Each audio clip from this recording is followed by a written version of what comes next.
I did a thing with the grape harvest from this summer. I mentioned I had a few ideas for them, but I really was able to get involved with one of those ideas, with me traveling back and forth so frequent this summer. What better way to preserve Concord grapes in a quick amount of time than making grape jelly?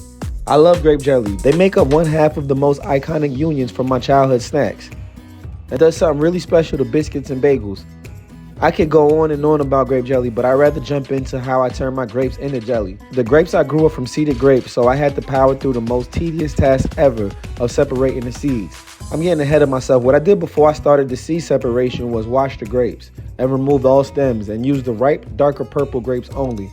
Then I weighed the grapes and poured into a saucepan on medium-low heat. My goal was to liquefy as much of the pulp from the seeds to help the seed separation in the next step.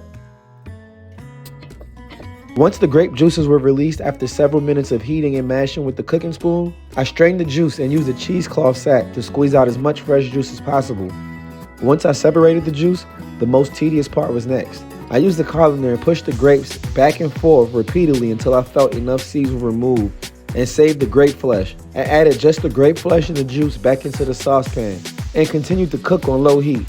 During the second heating, I removed any remaining seeds that floated to the top now that the flesh was loosened. Once I removed all seeds, I added sugar and lemon to the mix to help thicken the jelly. I let the mix sit for a day and determined some pectin was needed to make it thick to the consistency that I'm looking for. For this ratio of about 5 pounds of grapes, I used 5 cups of sugar and about 2 tablespoons of lime. And I added 1 pack of the pectin. Once I got the ingredients right, I sterilized some jars and poured the grape jelly in. Then I gave the jars a final water bath. This is what I ended up with, and now it's time to give it a taste test with a good old-fashioned Pb&J, the toasted way.